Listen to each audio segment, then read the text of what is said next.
Radio J. Affaires publiques, Alexis Lacroix. Radio J.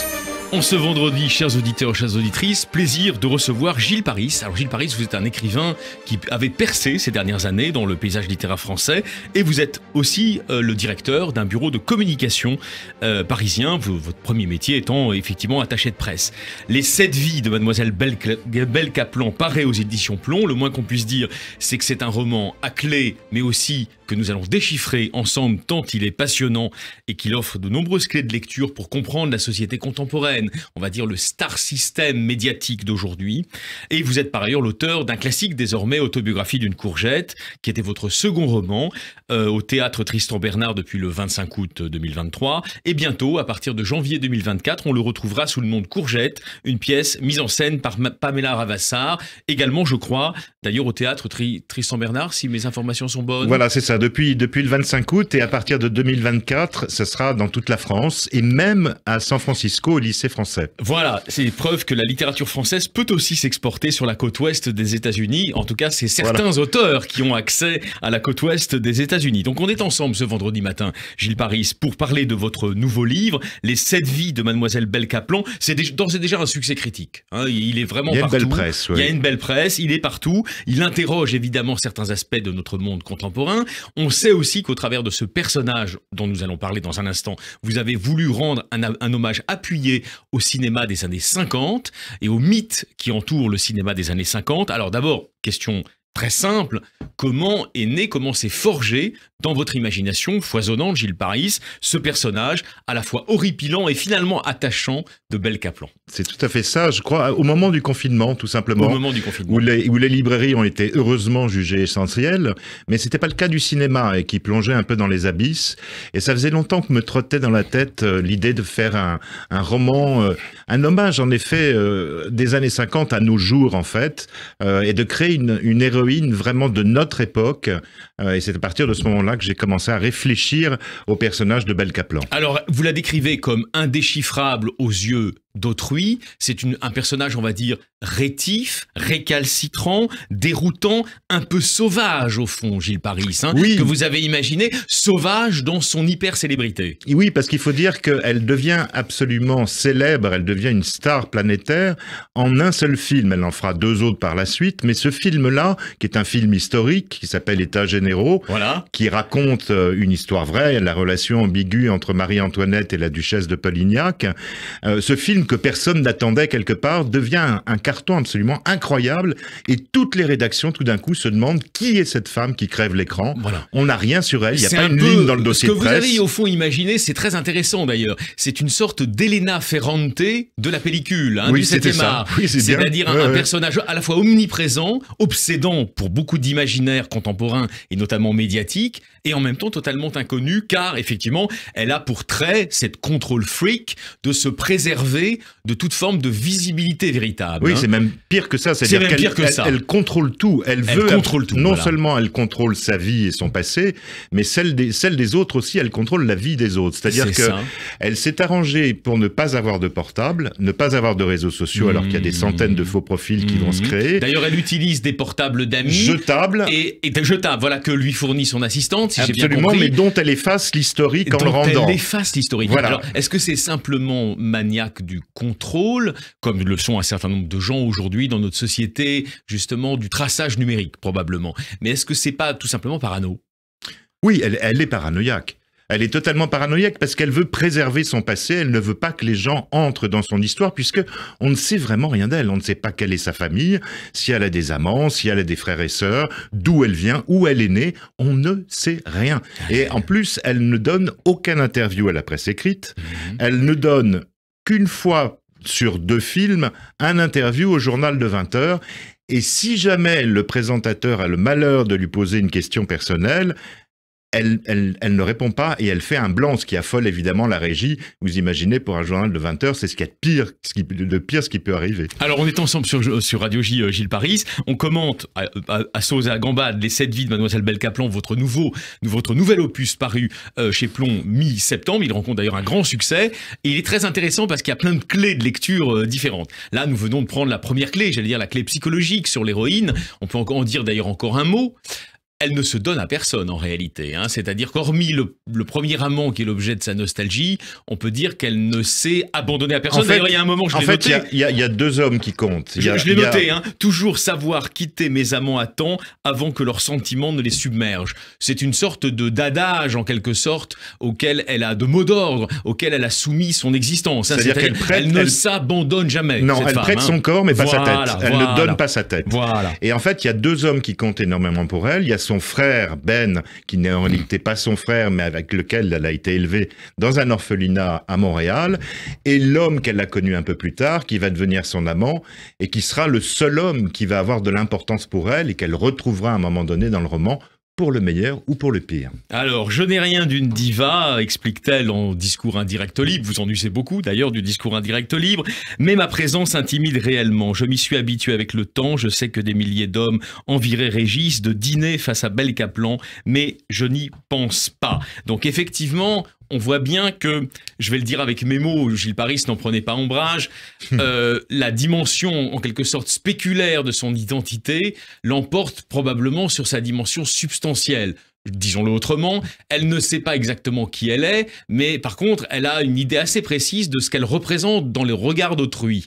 Est-ce que c'est pas d'ailleurs une des caractéristiques des personnalités, entre guillemets, narcissiques que produit aujourd'hui le show business? Elles ne savent pas vraiment qui elles sont, par contre, elles savent très bien ce qu'elles représentent dans le regard d'autrui. Elle sait ce qu'elle veut aussi, vraiment. Elle a une volonté absolument redoutable. D'ailleurs, on va le découvrir au fur et à mesure dans sa vie passée.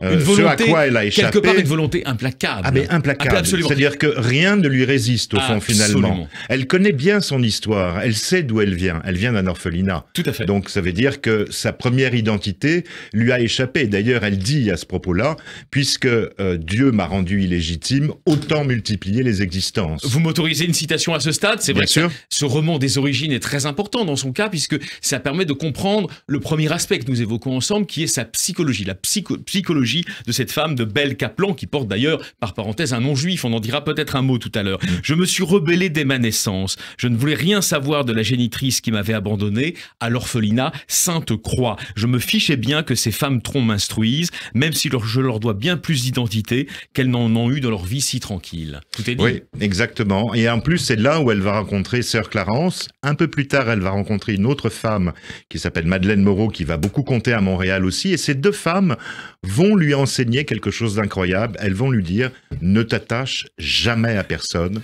ne deviens ami avec personne, parce que si tu deviens ami, il va falloir que tu te confies, donc tu vas donner quelque chose de toi, sois plus forte que les autres, sois au-dessus des autres. » Alors il y a effectivement, vous avez raison, le fait de ne pas vouloir se confier. Il y a peut-être aussi comme j'allais dire, un autre affect qui est en jeu, c'est le fait de se protéger. Car si vous ne développez pas de liens vraiment solides avec autrui, quelle que soit leur nature, hein, qu'ils soient amicaux, amoureux, vous ne risquez pas d'être déçu. Donc souvent, ces personnalités-là sont des personnalités qui ont eu un traumatisme originaire et qui ensuite, finalement, naviguent avec leur impossibilité de se lier. Alors, ce qui est son cas, parce que quand elle va d'ailleurs aller à Hollywood tourner ce film incroyable avec des acteurs de renom, elle va sympathiser, entre guillemets, avec Nicole Kidman. Elles vont aller faire des courses à Rodeo Drive, mais elle sait qu'elle ne pourra pas aller plus loin, ni entamer une amitié ou une conversation, même sérieuse, avec cette actrice. Alors, on la découvre à un moment en vacances dans les îles grecques, dans des paradis sur Terre, hein, probablement.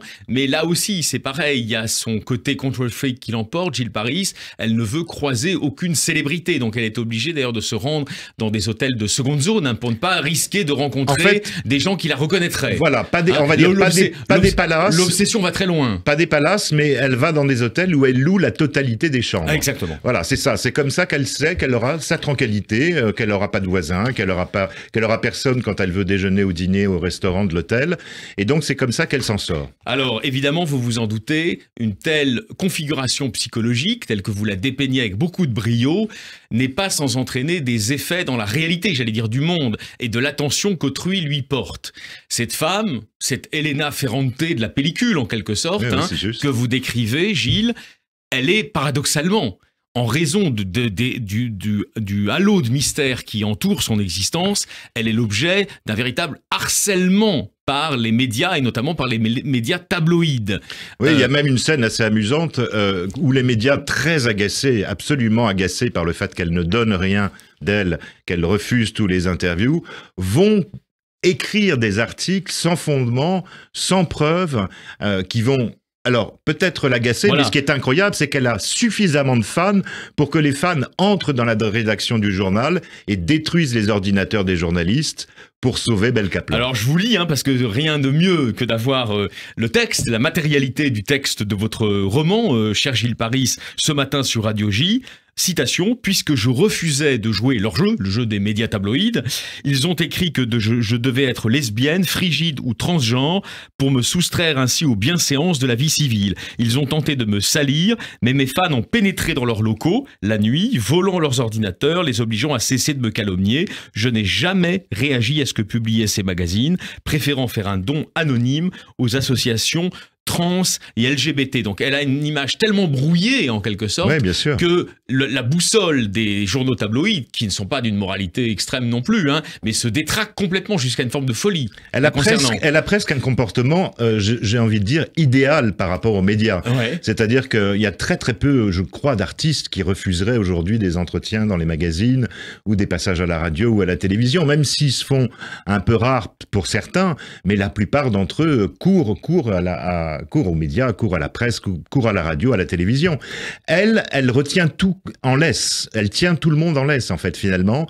Elle ne veut pas apparaître à la télévision. C'est presque paradoxal avec notre époque. Alors justement, Gilles Paris, c'est ce que j'allais vous dire. C'est un peu paradoxal avec notre époque d'hyper-présence où la plupart de nos contemporains, disons, ils font une émission, immédiatement l'émission va se retrouver sur leurs différents réseaux sociaux, elle va être instagramisée. Bon, elle, c'est absolument l'inverse. Comment expliquez-vous, dans son cas, cette pulsion de se cacher et comment et quel lien faites-vous, puisque vous êtes le créateur de ce personnage, créateur donc omnipotent et omniscient par définition, quel lien faites-vous entre ces traumatismes originaires d'enfants adoptés et abandonnés et adoptés et cette pulsion de se cacher? En fait, elle a une raison très simple, très très simple. C'est pas un caprice de refuser les médias.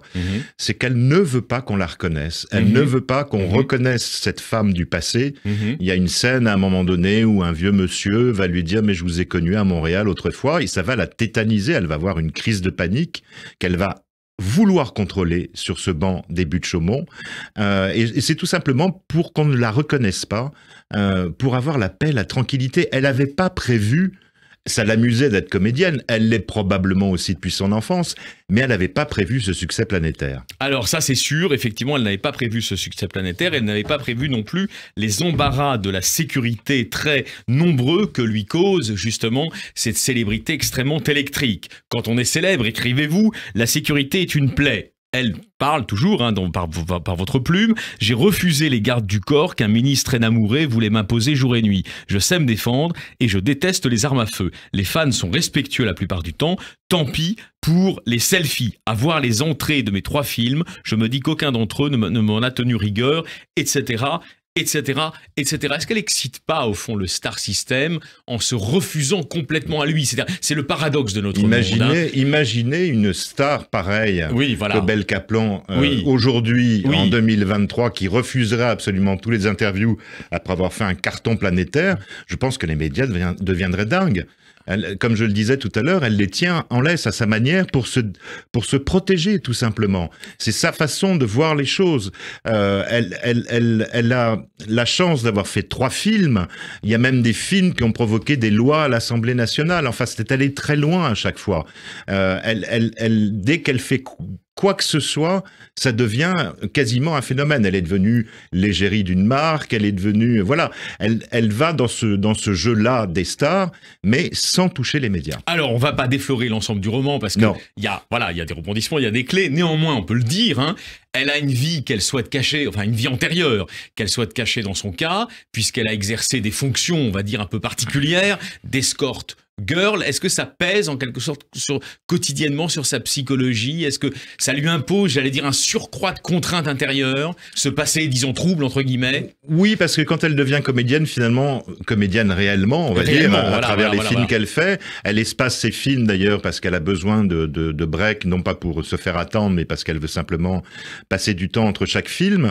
Et puis surtout, voilà, elle n'a pas envie qu'on déterre son passé, ce passé d'ailleurs que j'ai travaillé avec, d'une certaine manière, avec Madame Claude, que j'ai connue il y a fort longtemps, et qui, on devait faire un livre ensemble, finalement, qui s'est fait chez un autre éditeur.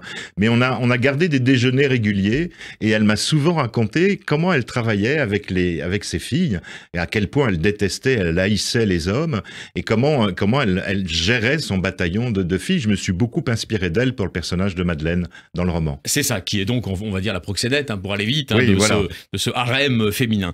Alors, deux questions encore, Gilles Paris, concernant le personnage. D'abord, la première question que se posent, à mon avis, toutes nos auditrices, tous nos auditeurs ce matin sur Radio J, c'est normal, on est ensemble, on en parle, les 7 vies de Mademoiselle Belle Caplan. Pourquoi Belle Caplan s'appelle-t-elle Belle Caplan?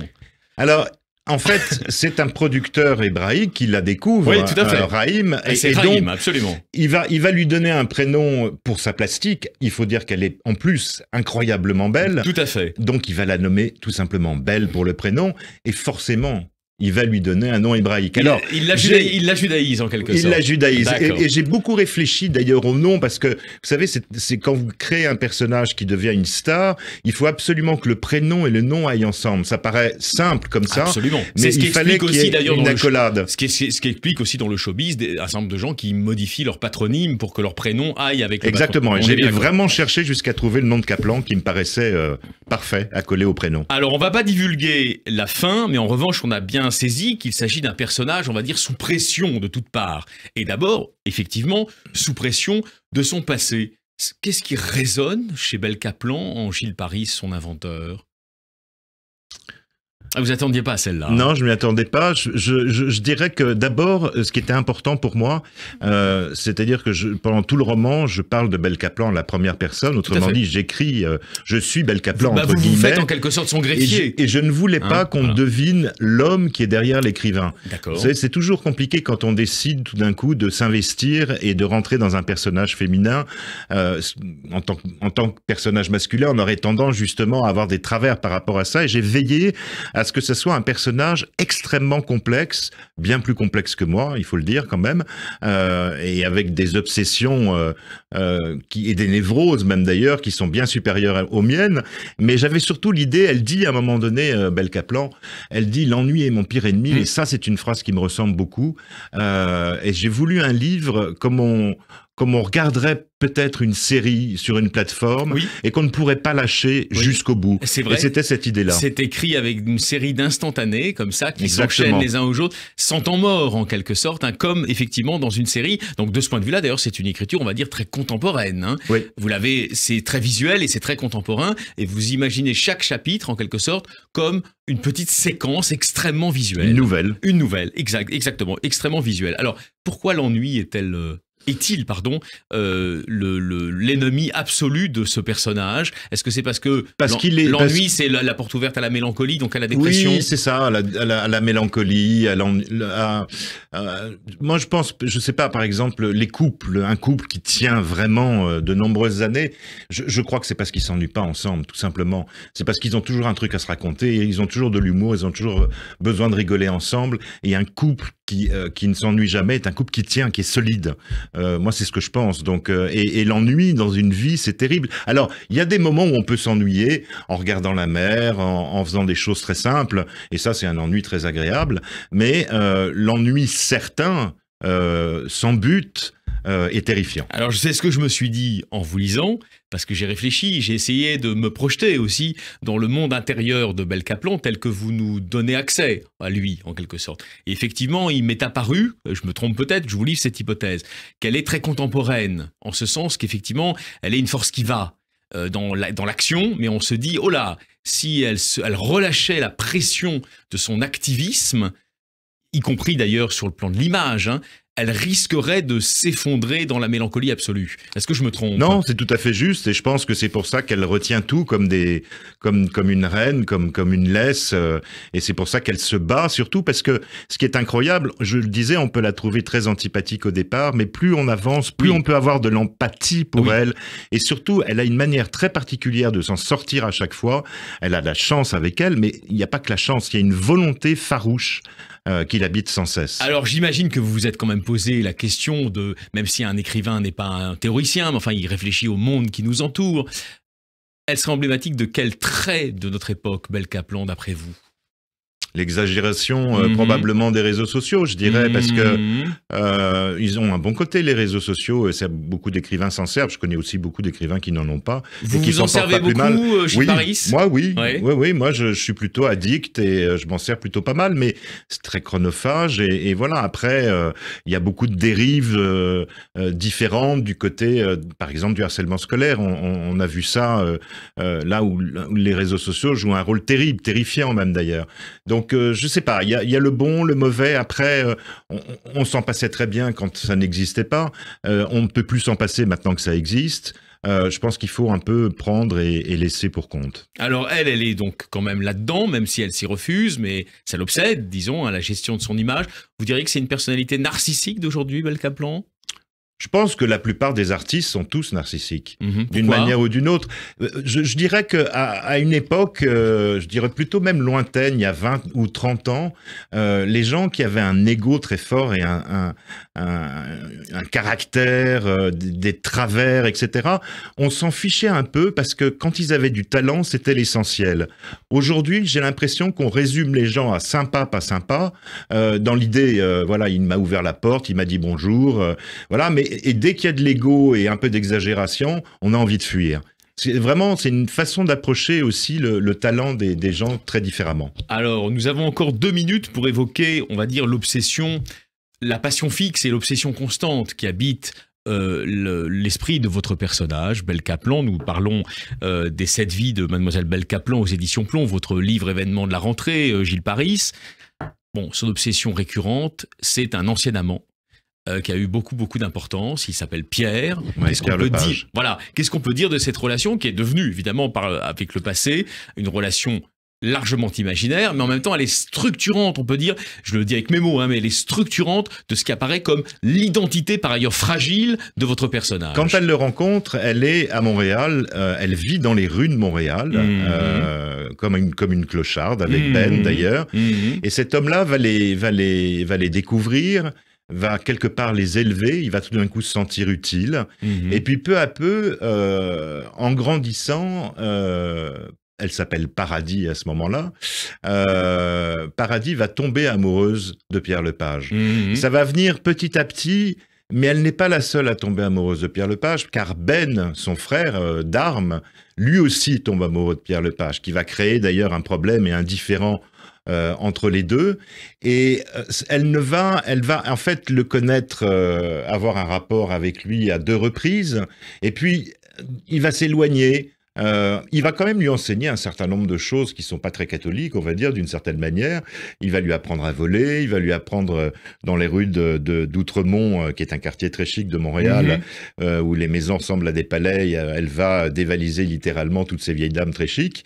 Et puis, elle va le retrouver beaucoup plus tard, mais elle n'aura jamais cessé, au fond, de penser à lui, car elle va prendre un amant unique pour l'unique raison, parce qu'il ressemble à Pierre, justement. Est-ce qu'on peut dire que ça a été une figure anaclitique, comme on dit chez les psychanalystes, qui fait grandir en quelque sorte? Oui, bien sûr, il l'a fait grandir, il l'a fait évoluer, il l'a rendue femme, parce que quand elle s'est mise à voler, qui était pas en soi quelque chose de formidable, elle s'est rendue compte que ça la rendait terriblement heureuse, parce que c'est comme si la vie elle-même lui rendait tout ce qu'elle lui avait prise à sa naissance. Alors Gilles Paris, je dois dire que pour moi aussi, ça a été vraiment une découverte, une belle découverte. Les 7 vies de Mademoiselle Belle Kaplan, je le recommande à tout le monde, à toutes nos auditrices, tous nos auditeurs. Merci d'avoir fait un tour par Radio J, et on vous souhaite dans l'immédiat, cher Gilles, Shabbat Shalom, ainsi qu'à toutes nos auditrices, tous nos auditeurs. Merci Alexis, merci beaucoup. Ça, c'est uniquement sur Radio J. Radio J. Radio J. Radio J.